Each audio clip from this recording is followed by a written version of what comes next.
My name is Eleanor Ely Hartley. I am 42 years old, and for as long as I can remember, I have been taking care of everyone else. Dear listener, thank you so much for tuning in. Please subscribe to the channel, hit the like button, and let me know in the comments what country you are listening from. I truly appreciate it. Enjoy the story. I live in a quiet suburban neighborhood in Oregon, United States. From the outside, the houses look orderly and charming, their lawns neatly trimmed, their windows gleaming in the morning sun. From the inside, my life has always been less picturesque. My house is comfortable but functional. White walls, soft beige curtains, furniture chosen more for practicality than pleasure. Everything here exists for someone else, for someone's need or comfort. Everything except me. I was born the eldest daughter into a household that demanded maturity from me before I had even understood what childhood meant. My mother, Margaret Hartley, was warm but anxious, always focused on the what-ifs of life. My father, Robert Hartley, was stoic, hard-working, and emotionally distant, as though feelings were too indulgent for his day-to-day existence. I learned quickly that if I wanted peace, if I wanted quiet, I needed to anticipate needs before they were even voiced. By the age of 9, I knew how to calm my younger brother when he cried at night. By 12, I had learned to read my mother's subtle expressions of tension and respond appropriately. By 16, I had stopped asking for help because no one had ever shown me that it was okay to ask. Help was scarce, and I became the bridge that held our household together. At school, teachers praised me as a mature for my age. Friends leaned on me for advice, confidences, and support. I became the person everyone relied upon, the one who listened, soothed, and encouraged. Fun. And through it all, I kept my own feelings tucked away, small and silent, like a fragile bird hidden in my chest. The lesson was clear. Being needed meant being loved. I carried that lesson into my 20s, into my marriage with Daniel Hartley. Daniel was kind, patient, and sometimes uncertain. But I had a habit of filling gaps. Emotional gaps, practical gaps, spaces where support was lacking. I encouraged him, steadied him, believed in him when he doubted himself. Slowly, without noticing it, I reshaped my own dreams around his stability. When we had our children, Lucas, thoughtful and sensitive, and Emma, bright, endlessly curious, I gave them everything I had. I prepared breakfasts before sunrise, organized every detail of their days, and anticipated their emotional needs before they could even ask. I kept Daniel encouraged, reminded him of his strengths, reassured him in moments of doubt. I became the center of everyone's world while disappearing quietly from my own. My body was always moving, my hands always busy. I stopped painting, though I had once loved to create. I stopped journaling, though words had once been my refuge. I stopped asking myself what I wanted, because no one ever seemed to ask. And in that absence of self, fatigue seeped into my bones. There were nights I lay awake beside Daniel, listening to the rhythmic breathing of our sleeping children, wondering when I had stopped existing as an individual. I felt resentment, then guilt for feeling it. I had learned early that love required endurance, and endurance demanded silence. On my 42nd birthday, surrounded by polite smiles, small gifts and candles flickering warmly, I felt invisible in a way that was almost unbearable. I was loved but unseen. I was appreciated but unknown.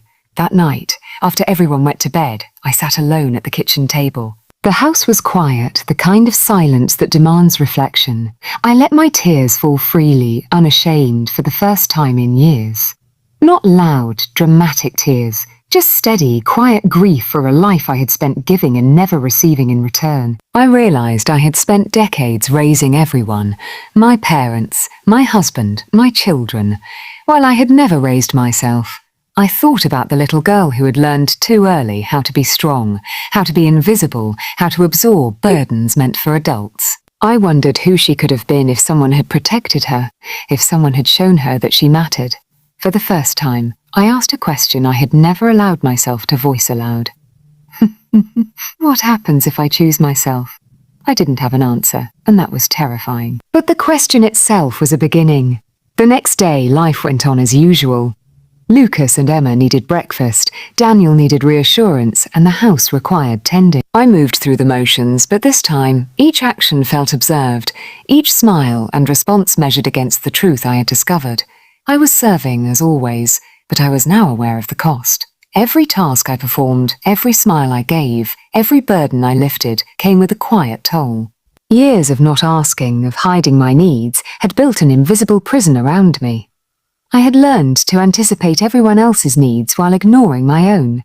I had stopped asking for rest, for help, for acknowledgement. And in doing so, I had lost touch with myself. During that week, small moments became clearer. I noticed the exhaustion in my body as a presence, not just a passing inconvenience. My hands, worn from cooking, cleaning, organizing, and comforting, felt heavy. My chest felt tight. My mind constantly ran through to-do lists, obligations, worries. And for the first time, I recognized that this was not simply life's normal rhythm. It was the cost of being endlessly needed. One evening, I found an old notebook tucked behind a stack of bills. Its pages were filled with sketches and half-written thoughts I had not touched in years. I sat on the floor, flipping through them slowly. There she was, the woman I had been before the demands of everyone else overshadowed her. Curious, alive, hopeful. A version of me who had laughed freely, dreamed openly, and imagined boldly. I cried again, quietly this time, mourning not for what had been lost, but for the self I had never allowed to grow. For years I had defined my worth by usefulness, by endurance, by the capacity to absorb others' burdens. And in doing so, I had left a hollow space where my own identity should have been. That night, lying in bed beside Daniel, I thought of how many women did the same, quietly, endlessly, without recognition. How many taught themselves to disappear for the sake of those around them, convinced that self-preservation was selfish. And I realized something. Endurance without self-love is not strength. It is erasure. I didn't know how to reclaim myself yet. I didn't know what the first step would be. But I knew that simply acknowledging the truth, acknowledging that I had spent decades raising everyone but myself, was the first act of courage I had allowed in my entire life. I had raised my parents emotionally, steadied my husband, nurtured my children, and maintained a household that functioned smoothly. I had been the backbone of a family, the quiet guardian of stability. But in the process, I had left myself behind. And that night, I promised myself something small but monumental. I will begin to raise myself. It was not a loud declaration. No one heard it but me. There was no celebration, no sudden transformation. The house remained quiet. The children slept. Daniel dreamed unaware. But inside, a seed had been planted, a tiny, fragile hope that I might learn to exist for myself, to nurture my own heart, to reclaim the woman I had been before the world demanded she disappear. I knew it would not be easy. Habits of a lifetime do not vanish overnight. Guilt and doubt would follow me, companions I had carried for decades. But that night, I understood one fundamental truth. If I did not begin to care for myself, no one else could. And in that quiet, unremarkable house in Oregon, with the moonlight spilling across the kitchen floor, I allowed myself the smallest, most precious act I had not performed in years. I rested. Not because my tasks were complete, not because my family no longer needed me, but simply because I deserved it. And for the first time in 42 years, I felt, however briefly, that I might one day remember what it meant to be mine. The morning after my quiet revelation, I woke with the same routine that had defined my life for decades. The alarm hadn't yet rung, yet my body stirred on instinct. The house was still asleep, and the quiet around me was heavy, almost foreign. I lay in bed for a long moment, aware of the ache in my shoulders, the tightness in my chest, the constant hum of exhaustion in my bones. It struck me again. Nothing had changed in the world, and yet everything inside me had shifted. For years, I had been the one to anticipate needs, to soothe tension, to absorb fear. I had learned to operate in a constant state of readiness, measuring my worth in service and obedience. And now, for the first time, I was aware of how much it had cost me. By 6:30, I was in the kitchen preparing breakfast and lunches with the same precise motions I had repeated for decades. Lucas shuffled in, rubbing sleep from his eyes, already anxious about the day ahead. Emma followed, distracted and talkative, asking questions I had answered countless times. Daniel appeared at the table shortly after, quiet and preoccupied. I responded automatically, offering guidance, reassurance and calm. And as I did, a strange awareness hovered just beneath my actions. I realized how long I had been living this way. Not just days or months, but years. Decades, really. I had grown so used to being needed, so accustomed to being the backbone of everyone else's world, that I hadn't noticed the slow erasure of my own identity. My life had been built on anticipation, support, and sacrifice. My thoughts, my feelings, my dreams, they had been silenced and stored away. Driving the kids to school later, I caught my reflection in the rearview mirror. The woman looking back appeared calm, composed, competent. She was the person everyone relied upon. And yet, beneath that exterior, there was exhaustion written into every line of her face, every tilt of her shoulder. I wondered when I had last taken a moment just for myself, when I had last allowed my own heart to guide me, rather than the needs of everyone else. By the time the day settled into its usual rhythm, I was already tired. I moved through errands and household tasks with efficiency, but the energy I expended was no longer invisible to me.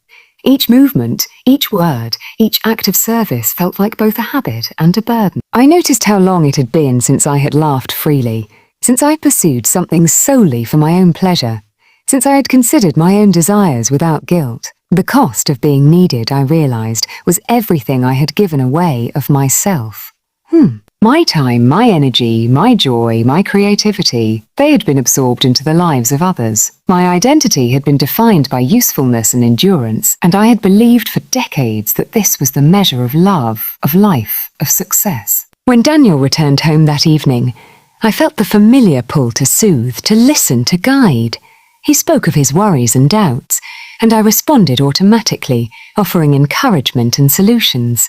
But this time, I noticed how effortlessly I had been conditioned to put his needs above my own. I realized how rarely he asked about me, about my day, my feelings, my dreams. And in that realization, I felt a mixture of sadness and clarity. After the children went to bed, I sat alone in the quiet of the living room, the faint hum of the refrigerator and the occasional creak of the house filling the silence. I thought about my childhood, about how I had learned to anticipate everyone's emotions, how I had learned that my own needs were secondary, how I had internalized the belief that love meant sacrifice without complaint. I remembered my mother telling me, "If you don't do it, who will?" At the time, I had accepted it as a lesson in responsibility. Now, I recognized it as the root of a lifelong pattern, an unspoken rule that had shaped every relationship, every choice, every sacrifice. I allowed myself to say no. I allowed myself to recognize that my needs, my desires, my life were valid and worthy of attention. For the first time in 42 years, I glimpsed the possibility that I could exist not just as a caretaker, but as Eleanor Hartley, the woman who mattered, who deserved care, who had been waiting quietly for decades to be remembered. And with that, a tiny, fragile hope took root inside me. The mornings continued in their usual rhythm, yet nothing felt usual anymore. I had begun to notice the small, invisible chains I had carried for decades, the ones that had bound me to being everyone's support, always reliable, always strong, always present. The realization was heavy. It hovered in my chest, pressing down in a way that was at once familiar and terrifying. Lucas and Emma continued their routines, laughing, arguing, asking questions, needing guidance. Daniel had work and his own insecurities, needing reassurance and stability. I moved through it all, but now with awareness. Each interaction carried a weight I had never truly acknowledged before. The act of holding everything together, of keeping peace, of ensuring comfort and happiness, had become a cage. I remembered my childhood again, the quiet lessons, the invisible expectations. If you don't do it, who will? That phrase echoed in my mind like a drumbeat, rhythmic, insistent. I had believed it for so long, lived it so fully, that it had become the blueprint for my entire existence. Strength, endurance, selflessness, all had been virtues. Yet in those same virtues, I had imprisoned myself. At the grocery store one afternoon, I noticed something I had long ignored. Mothers jostled for attention, fathers shuffled between responsibilities, children demanded, teachers warned, co-workers expected. And here I was, instinctively scanning, helping, anticipating, absorbing. It was automatic, reflexive. And I realized with a pang of clarity that this automaticity was the very thing that had confined me. Strength without boundaries, caring without reciprocity, endurance without self-regard. It was no longer strength. It was a cage. I began to see how it had shaped my relationships. Daniel relied on my consistency, my ability to soothe and guide, my silent labor. Lucas and Emma depended on me for comfort and understanding, for guidance and correction. And the world rewarded me for being dependable. Compliments, gratitude, smiles. These had been my sustenance, the reward for disappearing into my responsibilities. But the cost was clear. I had become so accustomed to invisibility that I no longer recognized my own voice. My desires were background noise. My fatigue, my sadness, my hope, they existed, but only as whispers never to be heard, acknowledged or acted upon. Strength had become a cage because I had never learned how to combine care with self-preservation. I sat in the living room one evening, the house quiet after the children's bedtime, and I thought about the word as strong. What did it mean, really? I had believed strength was giving endlessly, sacrificing everything, never faltering, but I was beginning to see a new truth. Strength without boundaries is not strength at all. It is survival at the expense of self. The realization made my chest tighten. I had spent 42 years living as a vessel for everyone else's needs. My body remembered every ache, every sleepless night, every tension I had absorbed silently. My mind recalled each suppressed thought, each emotion I had set aside. My heart carried the memory of each small compromise I had made in the name of love and duty. I had taught myself to survive by disappearing. I had been rewarded for it, and now, paradoxically, I was both grateful for my resilience and mournful for the self I had buried. The following morning, I tried an experiment. When Lucas needed help with a school project, I paused. For the first time, I considered my own energy, my own capacity. "I can help you in an hour," I said. His eyebrows lifted in surprise, but he nodded. Life did not collapse. The world did not punish me for stepping back, and yet, guilt whispered in my mind, reminding me of all the years I had denied myself, all the moments I had chosen others' comfort over my own. This pattern repeated over the week. Each time I paused, set a boundary or prioritized my own needs, I felt fear, discomfort, and quiet exhilaration. The cage rattled, but it did not break. Not yet, and perhaps it never would fully break. Perhaps the work of reclaiming oneself was not a singular act but a lifelong practice. I reflected on the nature of strength. Real strength, I realized, requires self-knowledge. It requires boundaries. It requires the courage to say no when every instinct and habit tells you to say yes. Strength is not measured by how much you carry for others, but by how you carry yourself, how you honor your own heart, even while caring for those you love. That evening, Daniel noticed my quietness. "You've been thinking a lot," he said. I nodded, unsure if I could articulate the weight I had been carrying, the slow unraveling of the self I had neglected. I tried anyway. "I'm learning," I said. "I'm learning that I need to be careful about how much I give, that I need to take care of myself too." His response was quiet but sincere. He nodded, and for the first time I felt seen, not as someone who always held everything together, but as someone who was learning, growing, reclaiming her life. The week continued, and small acts of self-preservation became a ritual. I took a long walk one afternoon, allowing myself to notice the trees, the sunlight, the gentle breeze. I sat with a cup of tea for 15 uninterrupted minutes, observing my own thoughts without judgment. I wrote in my journal, not about others' needs, but about my own desires, my own fears, my own hopes. Each act felt minor, yet monumental. Each act chipped away at the bars of the cage that had confined me for decades. By the weekend, I noticed a subtle change. My interactions with Daniel and the children still carried the habitual care I had always given, but now there was a new awareness. I could recognize my limits. I could choose how and when to offer myself. I could feel satisfaction without guilt. I could experience joy without fear of selfishness. Strength, I was learning, is not about endless endurance. It is about balance, boundaries, and self-respect. And the cage is not removed all at once. It is dismantled piece by piece, moment by moment, through conscious choice and courage. That night, as I lay in bed, the house quiet around me, I thought about the future. I did not know what reclamation would look like. I did not know how long it would take, how difficult it would be, how much resistance I would encounter from myself, from habits, from expectation. But I had taken the first steps. I had recognized the cage.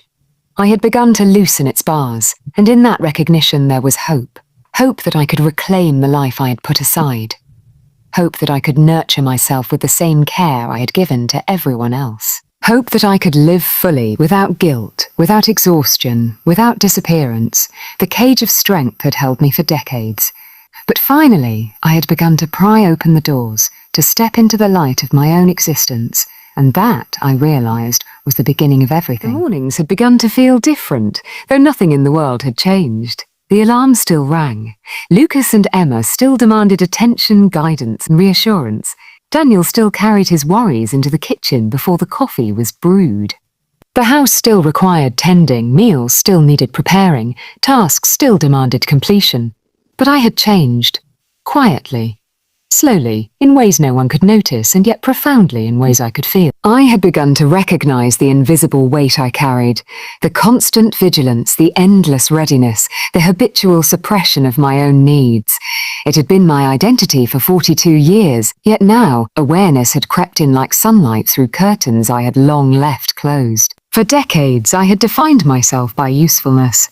Strength in my mind had always meant giving endlessly. Endurance had been my currency. I had measured love by the ability to sacrifice, to absorb, to anticipate, and to endure. But now I realized that in doing so, I had lost sight of a crucial truth.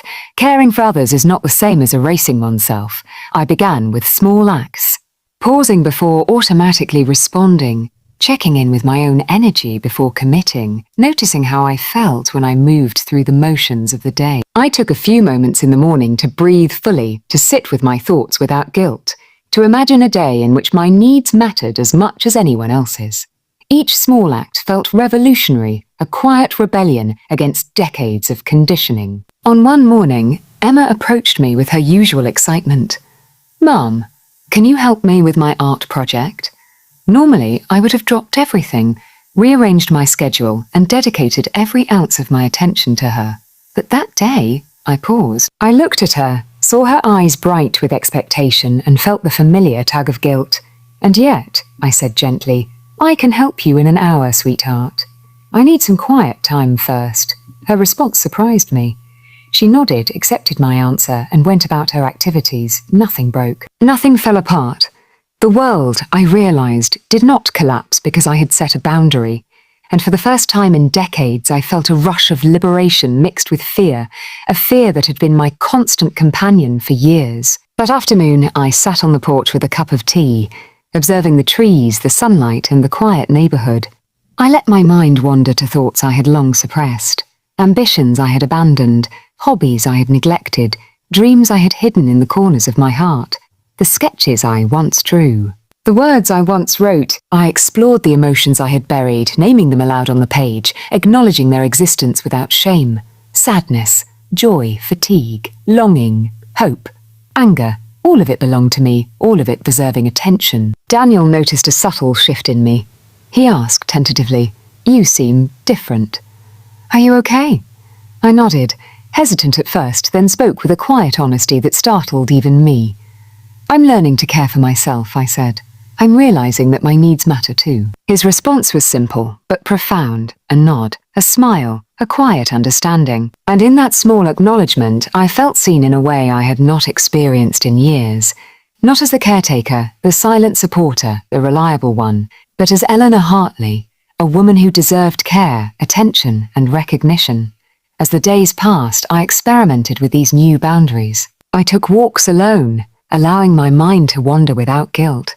I indulged in small pleasures, reading a book uninterrupted, listening to music I loved, savoring a quiet cup of coffee. I began to notice the texture of my own thoughts, the rhythm of my own breathing, the quiet voice of my inner self that had been muted for decades. These moments of self-care were not grand gestures. They did not involve dramatic change or sudden rebellion. They were quiet, deliberate and small, but each was monumental in its significance. They were the bricks of a foundation I had long neglected, the beginning of a life rebuilt with my own hands. I began to notice how these small acts rippled outward. Daniel seemed more relaxed when I paused before responding, more attentive to my presence. Lucas and Emma adjusted to my new rhythms without complaint. Even the house seemed to breathe differently, less burdened, as if it too had sensed the subtle shift in energy. Strength, I was learning, is not measured by how much you give to others, but by how you honor yourself while giving. Endurance without self-regard is not strength, it is invisibility. And the courage to step into your own needs, to speak your own truth, to reclaim your identity, is the most radical act of all. I remembered the little girl I had once been, the one who had learned to be strong before she understood why. I imagined her standing beside me now, whispering encouragement, reminding me that strength can coexist with vulnerability, that love can include oneself, that life can be lived fully and authentically. By the end of the week, I realized that awakening to oneself is a lifelong process. It is not a single act, but a series of small, deliberate choices. It is noticing, pausing, acknowledging, and acting with intention. It is courage, patience, and self-compassion woven into every moment. And it is quiet revolution, one that changes the very foundation of how you live, love, and exist. That night, as I lay in bed, the house silent and the children asleep, I felt a fragile, precious hope taking root inside me. The cage of obligation had begun to loosen. The voice I had silenced for decades was finding its tone again, and I realized with clarity and wonder that reclaiming oneself is not selfish. It is survival, it is life, it is love. I closed my eyes, letting the awareness settle into my chest. I did not know the full path ahead. I did not know how difficult it would be, how many habits I would have to unlearn, how many fears I would have to face. But I knew one undeniable truth. I had begun. I had taken the first steps toward living for myself, toward raising the woman I had long forgotten. And in that quiet, intimate acknowledgement, I felt something I had not felt in decades, a sense of possibility. The possibility of freedom, the possibility of joy, the possibility of truly existing as Eleanor Hartley, whole, seen and alive. And in that possibility, the awakening of self began. The mornings had begun to feel different, though the alarm still rang at the same time and the house followed its familiar rhythm. Lucas and Emma needed breakfast, Daniel had work, emails piled up, laundry waited, and the usual chores demanded completion. Everything appeared unchanged. Yet inside, everything had shifted. I was no longer moving through my days on automatic pilot. Awareness had begun to settle into my bones, and with it, a subtle, unfamiliar tension. A tension between the habit of giving and the emerging understanding that my needs mattered too. For decades, I had said yes before thinking, yes before feeling, yes before noticing my own capacity. Saying yes had been my instinct, my learned behavior, my identity. Yes was safety, yes was love, yes was approval, yes was survival. And in saying yes endlessly, I had erased the space in which I could exist independently, in which I could nurture my own heart. Now, saying no felt revolutionary. Saying no trembled on my lips like a foreign language I had long forgotten. It was unfamiliar, risky, and terrifying. What if the world reacted badly? What if those I loved felt abandoned, upset, disappointed? What if my strength, which had always been measured by my capacity to endure, faltered when I paused, when I refused, when I chose myself? It began with small acts. When Emma asked for help with her art project one morning, I hesitated. Normally, I would have dropped everything to assist. But this time, I paused, placing my hand over my chest, feeling the pulse of my own energy, the quiet whisper of my own desire to rest. "I can help you later," I said gently. "I need a little time first." Her eyes widened, a flash of surprise crossing her face. She nodded and went off to her own activity, unconcerned. The house did not shatter. No one became angry. No one cried. Life continued. And yet, the act of saying no, even gently, sent a ripple through me. Guilt, fear, and exhilaration surged together, leaving me breathless. That afternoon, Daniel asked if I had finished some household task I had planned for the morning. Normally, I would have responded immediately, adjusting my schedule, accommodating, sacrificing. But now I paused. I took a deep breath. Need a little time for myself, I said. I'll get to it in a few hours. He blinked, then nodded. Okay, he said softly, without complaint, without judgment. And for the first time in years, I realized something profound. Boundaries could exist without chaos. Self-prioritization could coexist with care for others. Saying no did not mean failing. It meant surviving, existing, being whole. The process was not easy. Each no carried with it waves of self-doubt and the ghost of ingrained habit. My body tensed instinctively. My mind raced with justifications and fears. I remembered the little girl who had learned to disappear to keep peace. That girl was still inside me, whispering caution, warning me that love demanded compliance, that strength required sacrifice. But I listened to a different voice too, the quiet voice that had been silent for decades, the voice that had begun to stir in chapter 4. That voice whispered that boundaries were not betrayal, that self-care was not selfish, that my life, my energy, my heart deserved respect. I practiced saying no in small increments throughout the week. Not dramatic refusals, not confrontations. Just gentle, deliberate pauses before responding, moments in which I considered my own capacity before giving myself away. Each act felt minor to the world, but monumental to me. Each no was a brick dismantling the cage of habit that had held me captive for decades. One afternoon, I took a long walk alone through the neighborhood. The sun was warm, the air crisp, and my mind wandered freely without guilt or obligation. I thought about all the times I had said yes reflexively, all the moments I had sacrificed my own energy to meet the demands of others. And I felt grief, not for the past, which was unchangeable, but for the recognition of how deeply the habit of compliance had shaped my life. During that walk, I realized something else. Saying no allowed space for something else to exist, space for intention, for choice, for presence. When I said no, I was not removing myself from the world. I was choosing when, how, and why I participated. I was reclaiming authority over my own time, my own energy, my own life.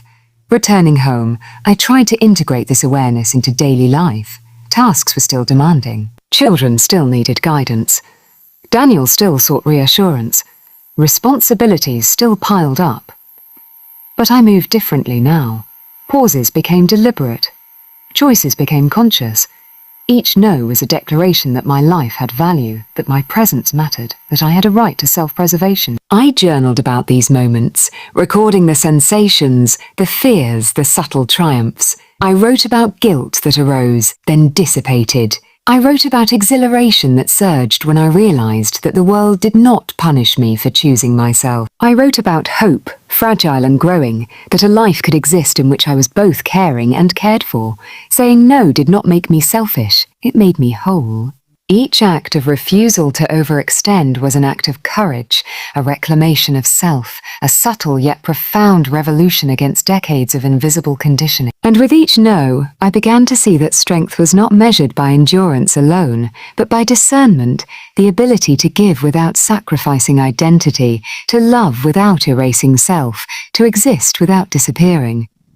By the end of the week, a subtle transformation had taken hold. My energy felt more grounded. My mind felt clearer.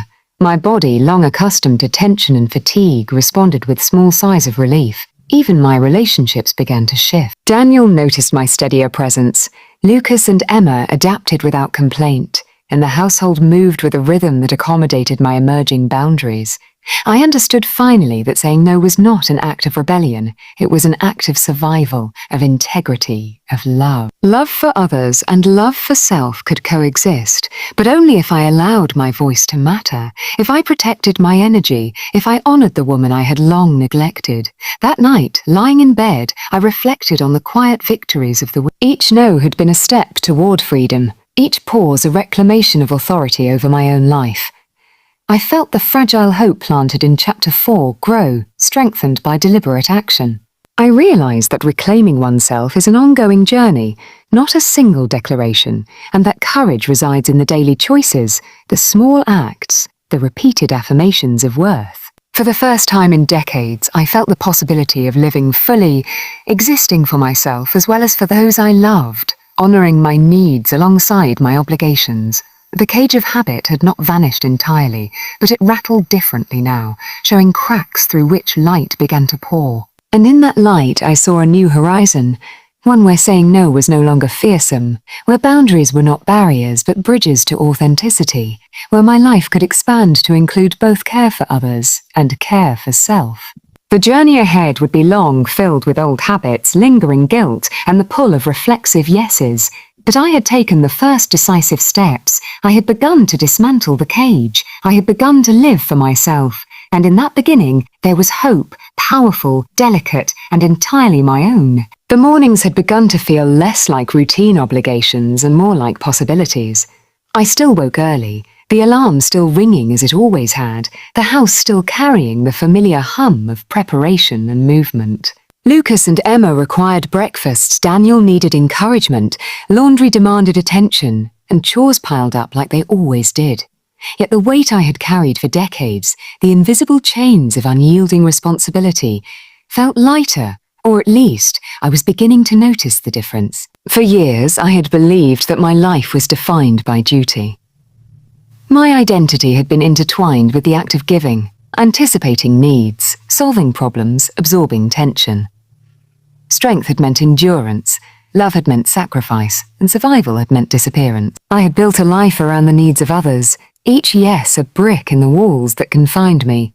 Yet, within those walls, a small voice had begun to stir. A quiet insistence that I mattered, that my life, desires, and happiness deserved attention. The first moment of joy came unexpectedly. Lucas had completed a small school project on his own, and instead of rushing to assist, I paused and allowed him the space to explore and create independently. When he showed me his work, his smile was bright. But the pride I felt wasn't for his accomplishment alone. It was for myself, for noticing my capacity to step back, to trust, to allow space for growth, both his and mine. Emma, ever curious and energetic, approached with a question about the weather. Normally, I would have provided the answer immediately, anticipating her curiosity with a detailed explanation. But that day, I paused, asked her what she thought, and guided her gently to discover the answer herself. The delight in her face mirrored my own, as though joy had been rediscovered not in the act of giving, but in witnessing growth without consuming myself in the process. These small moments of liberation continued throughout the week. I allowed myself 15 uninterrupted minutes with a book I had long neglected, listening to words that resonated with ideas I had forgotten. I began to hum quietly while preparing dinner, a small song that had been tucked away in childhood memory, allowing melody and rhythm to fill the quiet corners of my home. Even a simple cup of coffee sipped alone on the porch felt infused with sweetness and calm, a luxury I had once considered indulgent or selfish. Rediscovering joy required attention. It was not an automatic process. For decades I had ignored pleasure, delayed delight, and silenced curiosity. Each moment of happiness demanded awareness and permission. I had to remind myself that laughing freely, smiling without obligation, and feeling content were not acts of negligence or selfishness. They were acts of reclamation. On a particular afternoon, Daniel came home early from work. Normally, I would have immediately adjusted my plans to accommodate him, attending to his needs and concerns. But instead I paused, noticing the tension in my shoulders, the fatigue in my limbs, the quiet yearning for my own presence. I greeted him with warmth, shared a smile, and suggested he take a break while I tended to a personal project I had been putting off. His reaction surprised me. He nodded without complaint, his eyes soft with understanding. And I realized something profound. When I honored myself, when I reclaimed moments of my own, the world did not collapse. Relationships did not fracture. Life did not punish me for joy. Instead, joy rippled outward, subtle yet powerful, creating space for connection, for growth, for authenticity. I began to notice patterns I had ignored for years. The little things that once seemed insignificant, pauses in conversation, quiet observation, moments of laughter, curiosity sparked by wonder, were all gateways to rediscovering joy. Each smile I allowed myself to give freely, Each laugh that bubbled from genuine delight, each act of curiosity I nurtured, strengthened a connection not only with my own heart, but with the world around me. Rediscovering joy also required patience. Old habits die slowly. For decades, I had prioritized obligation over pleasure, service over self, others over myself. Guilt emerged whenever I paused or chose delight over duty. But I learned to sit with the discomfort, to acknowledge it without surrendering to it, and to recognize that joy was not betrayal. It was life reclaiming itself. One evening, after the children went to bed, I retrieved a neglected sketchbook from a shelf. I hadn't drawn in years, not since the relentless demands of life had left little room for expression. With a pencil in hand, I began to draw slowly, deliberately, without expectation or judgment. Lines formed shapes, shapes formed ideas, and the rhythm of creation filled me with a sense of purpose I had forgotten. I realized that creativity, once denied, was a conduit to joy. He commented on my laughter, my engagement, the ease with which I moved through tasks. Lucas and Emma noticed too, responding with curiosity and affection to the energy I now allowed myself to express. The home shifted subtly, the air lighter, the rhythm of daily life more expansive. It was not dramatic or sudden, it was the quiet unfolding of awareness, the slow flowering of joy that had been suppressed for far too long. Rediscovering joy also meant embracing imperfection. For decades I had pursued perfection for the sake of others. Flawless meals, organized schedules, impeccable problem-solving, but joy thrives in imperfection. I began to allow minor mistakes in the household, letting dishes sit longer, chores remain unfinished temporarily, projects evolve at their own pace. And with each release, I discovered that delight was not contingent on perfection. It was found in the process, in presence, in allowing myself to exist fully without constant correction or control. I journaled nightly, recording moments of happiness, curiosity, and connection. I wrote about laughter shared with the children, the warmth of sunlight on my hands, the quiet satisfaction of completing a task on my own terms. These records were more than documentation. They were affirmations of a life reclaimed, reminders that joy is a choice, a practice, and a right. I also began to notice a new energy within myself, a lightness, subtle but persistent, that had been absent for decades. It was the energy of possibility, the spark of curiosity, the thrill of living intentionally. Even mundane tasks carried a hint of pleasure. Preparing breakfast became a ritual of mindfulness rather than a duty. Folding laundry became an opportunity for presence rather than monotony. Each small act, approached with awareness, became a source of joy rather than obligation. One Sunday morning, Daniel suggested a spontaneous outing to a local park. In the past, I would have hesitated, calculating schedules, planning meals, considering responsibilities. But this time, I embraced the suggestion with openness, a willingness to experience life fully. We walked among the trees. Lucas raced ahead, laughing. Emma explored with curiosity, and Daniel held my hand gently. In those moments, I felt the subtle magic of shared joy. Not forced, not managed, but alive, spontaneous and unbound. The week closed with reflection. Rediscovering joy is not a single act or moment. It is a practice, a deliberate choice, a reclamation of presence in a life that had long been defined by obligation. It requires awareness, patience, courage, and self-compassion.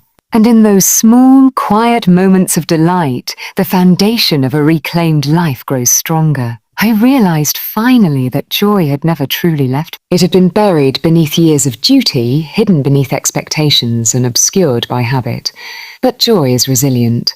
It survives in memory, in longing, in quiet moments, waiting to be recognized, embraced, and allowed to bloom. As I lay in bed that night, the house silent around me, I felt a profound gratitude. Gratitude for awareness, for courage, for the small, deliberate acts that had begun to restore me.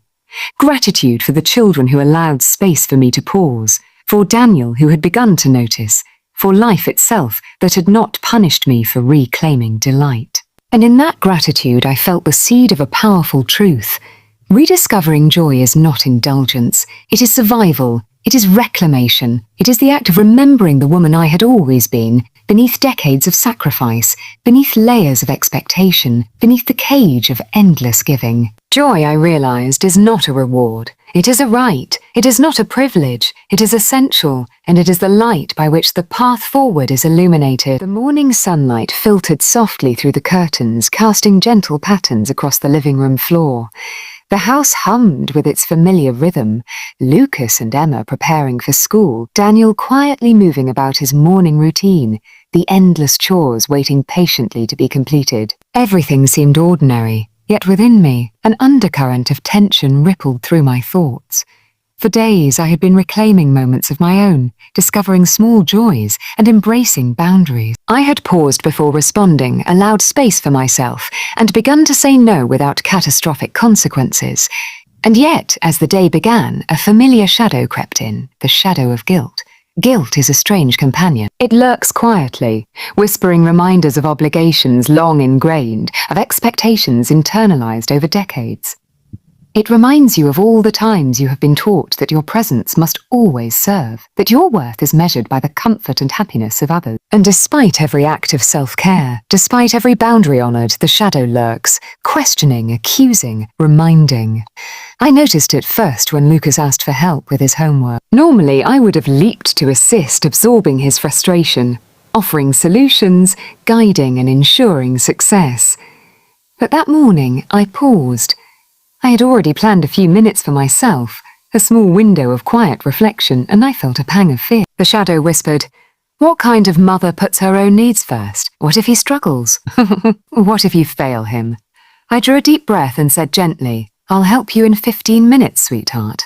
I need a little time first." His eyebrows lifted, his eyes searching mine for reassurance. I could feel the weight of expectation, the silent test of my worth. And as I watched him accept my answer, even tentatively, I felt a complex mixture of relief and unease. The shadow of guilt stirred. It reminded me of decades spent prioritizing everyone else, of countless yeses given reflexively, of energy poured endlessly into the needs of others while mine remained unrecognized. Throughout the day, the shadow followed me quietly. When I prepared meals, I felt its whisper. "You should have made extra for him. You should have done more." When I paused to read a few pages of a book I had been neglecting, it murmured, "You could be helping someone instead." Even the briefest moments of joy carried its weight. The shadow was relentless, a constant companion to anyone learning to reclaim themselves after decades of self-erasure. I realized that guilt is not merely an emotional response. It is a teacher. It surfaces to illuminate patterns deeply ingrained, habits and conditioning that have shaped your existence. The shadow was pointing to the unexamined life I had lived for 42 years, a life built on compliance, sacrifice, and invisibility, and the recognition was painful yet necessary. In the quiet of the afternoon, I sat on the porch with my tea, the sunlight warming my hands. I allowed myself to name the shadow, to acknowledge its presence without surrendering to its voice. I wrote in my journal, "Guilt is here because I have learned to give without pause. It is here because I have measured my worth by how much I serve. It is here because I am learning to care for myself and fear the consequences of doing so." Naming the shadow was the first act of liberation. By recognizing it, I could observe it without becoming it. I could allow it to exist without letting it dictate my choices. I began to see that guilt is often rooted in fear. Fear of failure, fear of disappointment, fear of being judged. And fear, I realized, loses its power when met with awareness and compassion. That evening, Daniel noticed my quiet tension. "You seem preoccupied," he said gently. I nodded, unsure if I could articulate the complexity swirling within me. "I'm facing some feelings," I admitted. Guilt, mostly. I realized finally that guilt, when faced with courage and mindfulness, does not diminish joy or strength. Instead, it clarifies the path, illuminates the lessons, and reinforces the commitment to live intentionally, authentically, and fully. Facing the shadows of guilt was not easy. It was uncomfortable, frightening, and exhausting at times, but it was essential. It was part of reclaiming my life, my voice, my identity. It was part of remembering that Eleanor Hartley mattered, that her needs mattered, that her joy and strength mattered. And in that recognition, I felt the fragile, luminous truth that had been building within me for weeks. The past need not dictate the present, and the shadows need not control the light. I could coexist with my guilt, learn from it, and move forward. I could love without erasing myself. I could care without disappearing. I could exist fully, and with each conscious choice, the cage of decades-long habit loosened further, revealing the woman I had always been beneath. The morning light fell softly across the kitchen table, highlighting the familiar clutter of cups, notebooks, and scattered pens. Lucas and Emma were already in motion, their chatter filling the air, while Daniel moved quietly through his routine. Everything seemed normal, yet I felt a subtle tremor within, a gentle, persistent awareness that today would be different. I had been reclaiming my life in small, deliberate ways over the past weeks. Boundaries had been tested and honored. Moments of joy had been rediscovered. The shadows of guilt had been faced, acknowledged, and understood. And yet, there remained one frontier I had long avoided: vulnerability. For decades, I had equated strength with invisibility. To be strong meant to hide emotions, to mask fatigue, to endure silently. Tears were weakness. Fear was shame. Longing was unacceptable. I had learned to disappear emotionally, to carry the weight of the world without revealing the fractures within. But in doing so, I had also hidden the essence of myself. The parts that were tender, uncertain, fragile, and deeply human. I realized that embracing vulnerability was not a choice to be made lightly. It required courage, trust, and self-compassion. It demanded stepping into spaces where the heart could feel fully unshielded, without fear of judgment or rejection. And it demanded the acknowledgement that my voice, my emotions, my needs were worthy of being heard. That morning, I paused before responding to Emma's excited chatter about her day. I looked at her small, earnest face and allowed myself a thought I had long suppressed. It's okay to feel tired. It's okay to admit I need support. It's okay to share how I truly feel. I spoke gently, letting my voice carry more than information. "Emma, can I tell you something?" I asked. She nodded, curiosity sparkling in her eyes. "Sometimes I feel a little overwhelmed. I love helping you and Lucas, and I love taking care of our home and everyone in it. But sometimes my heart feels heavy, and I need a moment to rest." She blinked, processing the words, and then smiled softly. "That's okay, Mum," she said simply. "No judgment, no disappointment, just acceptance. Acceptance." In that moment, I felt the first stirrings of liberation that true vulnerability brings. The relief of being seen, not as someone who must always endure, but as someone who feels, who struggles, who exists fully. Daniel noticed too. Later that evening, when the children were in bed, he asked about my quietness. I hesitated for a moment, then spoke honestly about the emotional exhaustion I carried, the weight of responsibilities, the lingering fear of failing to be enough. He listened without interruption, without offering solutions, simply holding space for my truth. And in that holding, I felt the deep resonance of being understood. Vulnerability, I realized, is not weakness. It is presence. It is authenticity. It is the courage to expose the tender parts of oneself, trusting that love, understanding, and acceptance can exist alongside fragility. It requires letting go of control, letting go of the constant need to protect, and allowing oneself to be fully human. Throughout the week, I practiced small acts of vulnerability. I shared with Lucas the challenges I faced balancing work, care, and self, and I invited his perspective. I admitted to Emma when I didn't know the answer to a question or felt frustrated, modeling honesty rather than perfection. I allowed Daniel to witness my fatigue, my longing for connection, my occasional sadness, without fear of judgment or diminished respect. Each act felt terrifying at first. My body tightened, my chest ached, my mind warned me of potential rejection, but gradually I noticed a shift. Relationships deepened. The children responded with empathy and curiosity rather than disappointment. Daniel's quiet presence and patience offered a foundation of trust. And I began to understand that vulnerability is not destructive. It is the bridge between isolation and intimacy, between silent endurance and authentic engagement. I journaled nightly, reflecting on each moment in which I allowed myself to be open and honest. I wrote about fear, relief, discomfort, and exhilaration. I wrote about the subtle but profound changes in my relationships, about the deepening sense of connection, and about the joy that arises when one can simply exist as oneself without pretense or armor. One afternoon, I allowed myself a long walk, letting the rhythm of my steps carry me through thoughts I had long avoided. I thought about past experiences where vulnerability had seemed dangerous, about moments I had silenced emotions, about the fear that had kept me hidden. And I reflected on the power of choice, that I could choose to embrace vulnerability now, to exist fully, to speak my truth, to feel deeply, and to connect authentically. The realization struck me with quiet force. Vulnerability does not make one fragile, it makes one alive. It is the willingness to be seen without guarantee of perfection, to express without demand for approval, to feel without fear of rejection.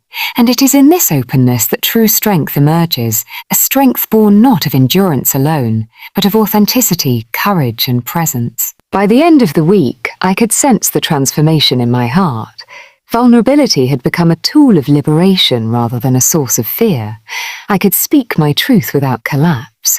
I could share emotions without self-judgment. I could exist fully, embracing the tender, uncertain, and human parts of myself alongside the capable, caring, and strong. That night, lying in bed, I reflected on the journey. Each chapter of reclaiming myself had brought new awareness, new skills, new courage. Boundaries had been established. Joy had been rediscovered. Guilt had been faced. And now, vulnerability offered a gateway to deeper connection, authenticity, and liberation. I realized finally that embracing vulnerability is a practice, not a single act. It requires daily attention, courage, and compassion. It is the willingness to exist fully in the world as one truly is, imperfect, tender, and entirely human. And in this practice, I found a profound sense of freedom, a reclamation of self, and the blossoming of a life lived with depth, honesty, and love. In those quiet moments, I understood the truth Eleanor Hartley had long ignored. Strength and vulnerability are not opposites. They coexist. They complement one another. True power emerges when one can care without erasing self, love without hiding heart, and exist fully without fear. And as the night deepened, I felt a sense of peace and possibility. I could face the world with honesty. I could honor my heart alongside the hearts of those I loved. I could live boldly, tenderly, and authentically. Vulnerability had become not a threat, but a doorway, a passage to freedom, intimacy, and a life reclaimed. The house was quiet in the early morning, save for the soft ticking of the kitchen clock and the distant chirping of birds outside. Lucas and Emma were still asleep. Daniel had already left for work, and I sat alone at the table with a cup of steaming coffee. In that rare stillness, I noticed a subtle, almost forgotten sensation. A sense of agency, the feeling that my choices, small or large, were finally my own. For decades, I had lived a life defined by other people's needs. My decisions were dictated by obligations, expectations, and a self-imposed standard of perfection. I had learned to anticipate, to serve, to manage, to adjust, to respond reflexively to the demands of everyone else. And in doing so, I had forgotten how to trust myself. Trust had always been given externally. A nod of approval, a smile of gratitude, a recognition of effort. But the internal compass, the quiet voice that could guide me without guilt or fear, had been drowned out beneath years of compliance. Now, as I sat with the first sips of my coffee, I felt the stirrings of something long dormant. The ability to trust my own judgment, to honor my own instincts, to make choices with clarity and confidence. The first test came unexpectedly. A friend called with a suggestion for a weekend outing, a group activity that had always seemed like obligation dressed as pleasure. In the past, I would have agreed immediately, worried that saying no might disappoint or alienate. But this time, I paused. I asked myself quietly, what do I truly want? How will this affect my energy? Will this bring me joy or drain me further? I realized with surprising clarity that I needed rest, solitude, and time to reconnect with my own thoughts. I said gently, I appreciate the invitation, but I need to pass this time. I'll join next time. and I felt a surge of relief mixed with pride, a subtle recognition that my decisions were mine to make, that my trust in myself was growing, and that honoring my own needs did not equate to selfishness. Throughout the week, I continued to test this new territory. I made choices based on intuition rather than obligation. I decided what to cook, what to prioritize, how to spend my time, all guided by my own sense of balance and well-being. Each decision, no matter how small, reinforced the habit of trusting myself. Lucas asked me to help him with a science experiment that required patience and focus. In the past, I would have jumped in, carrying the weight of perfectionism, guiding every step. But I paused, considering my own energy and emotional state. I guided him enough to provide support, but allowed him space to explore and experiment.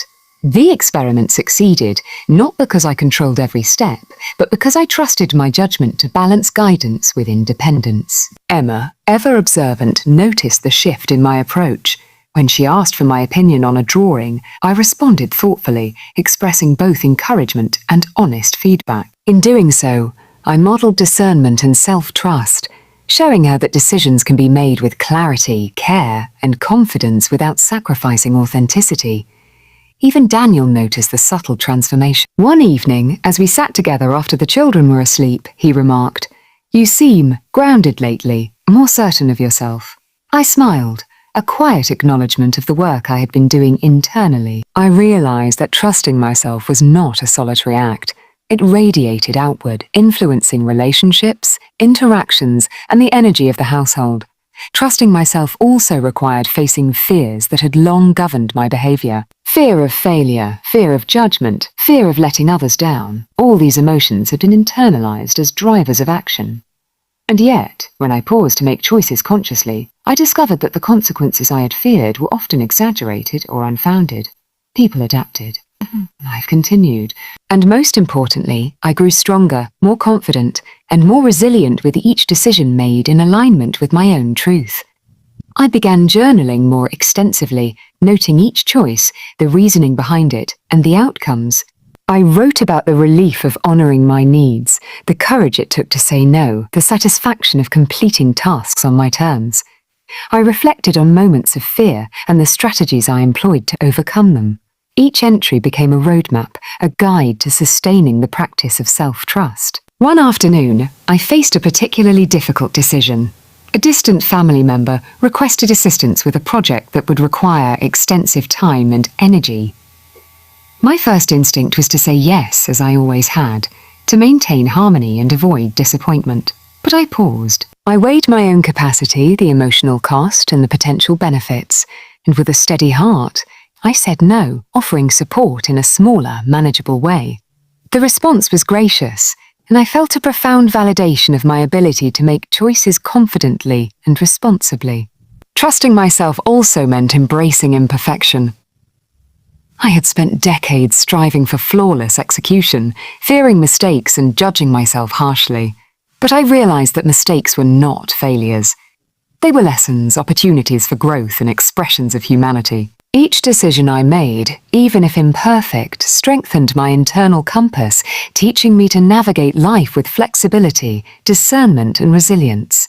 I noticed the subtle but profound impact on my relationship with the children. Lucas and Emma responded to my grounded presence with curiosity, independence, and trust.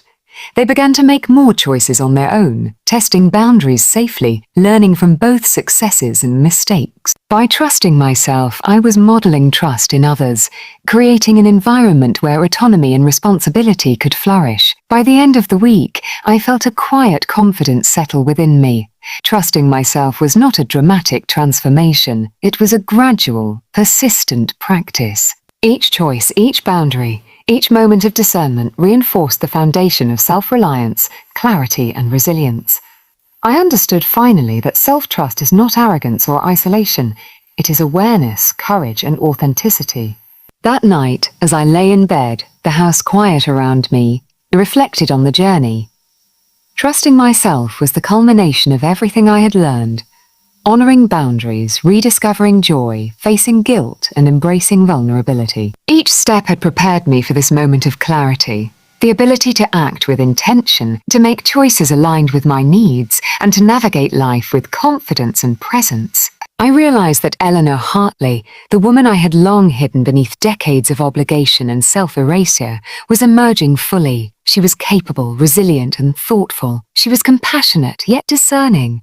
She could love without losing herself. She could care without disappearing. And most importantly, she could trust herself to navigate life with authenticity, courage, and grace. In that stillness, I felt a profound sense of liberation. I was no longer defined solely by the needs of others. I was no longer bound by fear or guilt. I was reclaiming agency over my choices, honoring my voice, and walking confidently into the life I had always deserved.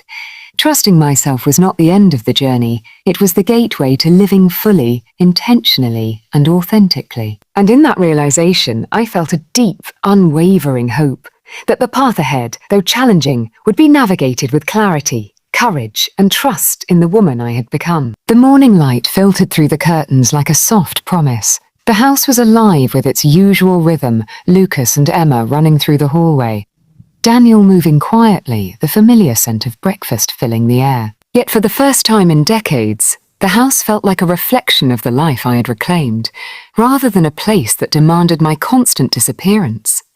I had spent years raising everyone but myself, giving, sacrificing, and molding my existence around the needs of others. I had learned boundaries, rediscovered joy, faced the shadows of guilt, embraced vulnerability, and trusted myself again. And now, in this rare stillness before the day truly began, I felt a new sensation. Wholeness. Becoming whole was not instantaneous, nor had it been easy. It had been a journey of deliberate acts, painful realizations, quiet victories, and gentle self-compassion. For decades I had measured strength by endurance, love by sacrifice, and identity by invisibility. But wholeness required something different. Presence, authenticity, self-respect, and the courage to live fully, even when it frightened me. The first step toward wholeness had been recognizing that I had always mattered. That recognition came slowly, like dawn breaking after a long, dark night. It came in the quiet moments when I paused before responding, when I allowed myself a cup of tea without guilt, when I gave myself permission to rest. Each small act of honoring my needs was a brick in the foundation of wholeness. I remembered the mornings I had rushed through breakfast, the afternoons lost to endless tasks, the evenings spent exhausted and unseen. Now I moved differently. I welcomed my own presence into the day, allowing space for reflection, joy, and intention. I greeted my children and Daniel with warmth, but not at the expense of myself. I worked, loved, and cared, but from a place of choice rather than compulsion. I allowed my emotions to exist without judgment, expressing fatigue, joy, sadness, and curiosity freely. I admitted when I needed help, shared honestly when I felt overwhelmed, and welcomed intimacy without fear. By embracing vulnerability, I had discovered that strength is not the absence of fragility, but the courage to be fully human. Trusting myself was another cornerstone of wholeness. I had learned to weigh choices deliberately, consider my capacity, and act in alignment with my own values. I no longer deferred entirely to expectation or habit. I acted from clarity and intuition. Each decision, whether small or large, reinforced my confidence, my autonomy, and my capacity to navigate life with grace. Rediscovering joy had illuminated the possibility of living fully. It was in small moments, the taste of morning coffee, the laughter shared with the children, the satisfaction of completing a project on my terms. Joy had become a practice, a reminder that life could be meaningful, pleasurable, and abundant without sacrificing my identity. The shadows of guilt, once oppressive, now served as guides rather than jailers. I had faced them, understood them, and integrated their lesson. Guilt no longer dictated my actions. It became a teacher, pointing to areas where I needed awareness or compassion, helping me navigate life with intention rather than compulsion. And finally, I realized that wholeness was not merely personal, it radiated outward.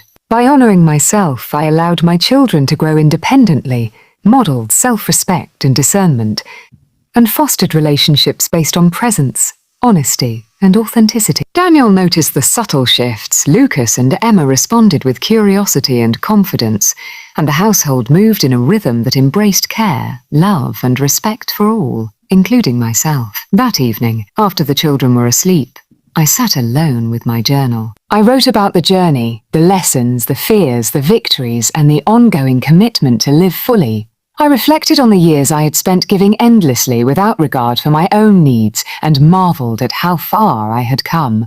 The journey had been arduous, yet every struggle had been necessary to guide me toward wholeness. I realized that becoming whole does not mean perfection. It does not mean never feeling overwhelmed, guilty, or uncertain. It means acknowledging imperfection, embracing the fullness of experience, and choosing consciously how to respond.